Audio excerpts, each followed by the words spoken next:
Associate Professor of Nuclear History and Culture at Hiroshima Peace Institute. Well, the latest report, sir, that we're getting is that there has been an explosion at Fukushima #1 nuclear power plant. Now, what could this mean? We still have to get details, but what could this mean? Well, I'm not an expert on nuclear power plants, but having studied the history of these incidents in the past, I know that at this reactor there had been attempts to reduce the pressure inside the reactor core and to cool the reactor to avoid meltdown. To see an explosion, as we saw in that building, obviously indicates a failure in those efforts. Clearly, the situation in this reactor is not under control if there's an explosion of that sort that blows the building apart. So it would it's hard to say exactly what it reflects, but it would certainly indicate the likelihood of a partial meltdown and the potentiality of a full meltdown. Okay, well, we are still, of course, getting the details, so we can speculate with as much fact that we have right now. What do you think caused the explosion? Because we have been reporting that it's the cooling system that's not working, and this has been the cause, the root cause of the worry of the government to keep the temperatures are going at very high levels. Do you think this could be the reason why an explosion occurs? Is this what a meltdown is? What is a meltdown? Well, a meltdown is in order to keep the fuel of a nuclear power plant cool, that fuel is cooled with water. The heat of the reactor rods will boil that water, and that will escape as steam, which will be somewhat radioactive. So new water needs to be continually pumped through in order to cool these rods down. What's failed in these reactors is the cooling system because of its dependency on electricity in order to run the cooling system. So with no access to electricity, the backup generators that were initially there at these plants did fail because of the tsunami and the earthquake. And so battery-driven generators had been brought in order to pump the water and cool the fuel rods. It appears as though they were having trouble maintaining the flow of water to cool these rods. Now, if the water boils away and the rods are exposed, then the rods will begin to melt, and the fuel will begin to melt down. When this happens, there'll be a much larger release of radiation into the environment than is released by the steam of the water boiling away. So it would appear, given the fact that there was an explosion in this building, that the likelihood that there is remaining water cooling these rods would have to be very slim at this point. Well, you're saying that the solution that they had implemented initially is to try to use water to cool down the reactors, but it's not working. So what other ways are there? Is that the only way? How could they stop this situation from getting any worse? Well, they need water to cool it. It's just a matter of how to make that system operate. In order to make that system operate, they need energy. The problem with these plants is that the access to electricity was cut. So there was no electricity to power the cooling systems. The backup system to that is to have generators. The generators failed because either of the earthquake or the tsunami perhaps rendering the generators inoperable. The backup system to that is to have battery-driven generators, which will then work the cooling system and cool and continue to pump water in to keep the rods in water and to keep the rods cooled down. So ultimately what has to happen is that this water does need to flow to keep these rods cooled down. So it's simply a matter of how to get sufficient energy to the system to make the system operable. So I know that additional batteries and generators had been brought in, but it appears as though the situation was not very easy to control. And one of the worrying things is that there are similar problems in keeping the cooling water flowing in several others of the reactors. Remember, at each of these sites, there are a number of reactors. At Fukushima #1, where the explosion happened, there are 6 nuclear reactors. And at Fukushima #2, which is 10 miles away, there are 4 more reactors. And there's also at the Onagawa plant, which is further north from there, there's 3 reactors. So this is a problem that they've had with a number of the reactors to keep the coolant water flowing. So regardless of the explosion at this reactor, they still face a problem of getting sufficient electricity to run the cooling systems at many of the other reactors, which is why there have been evacuations around 1 or 2 other reactors as well. So the situation does not appear, the situation appears to be deteriorating. Okay, I just want to ask you about a report we're getting, just to give us an idea, for those of us who have not seen an actual reactor, that the roof of the reactor has said to be collapsed. What does this mean? Does this mean a total breach of the facility? How is the roof structured in relation to the actual reactor? I don't know the designs. As I say, I'm not an expert on nuclear power plants, so I don't know the designs of this specific plant. But there is a containment vessel around these reactors, unlike the reactor at Chernobyl and some of the Chernobyl-type design reactors. So I can't say from watching that explosion whether or not that containment has been breached or not. If that containment has been breached, then that would allow for an easy escape of radiation into the environment. If the containment is not breached, then even with a meltdown, there may be an ability to contain the contamination at the local site. So this is one of the things we'll have to learn in the next few hours as to how severe this explosion was and what facilities at the reactor were left intact and which were breached. Okay, well, now an emergency situation has been declared at 2 nuclear facilities and 5 reactors. Well, how dire is the situation? What is your assessment? Do you see a repeat of Chernobyl, the Chernobyl catastrophe in Japan? How do we look at this situation unfolding?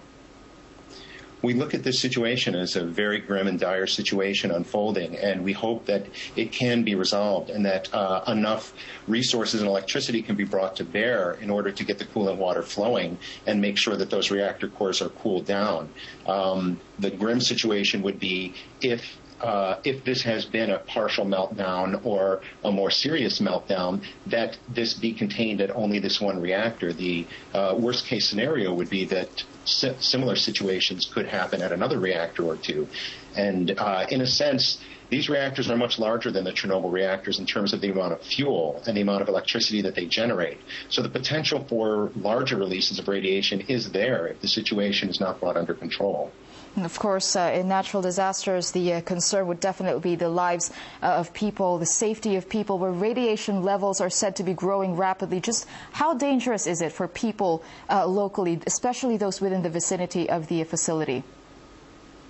Well, that's unknowable without more precise information about exactly what has happened and exactly what the radiation levels are.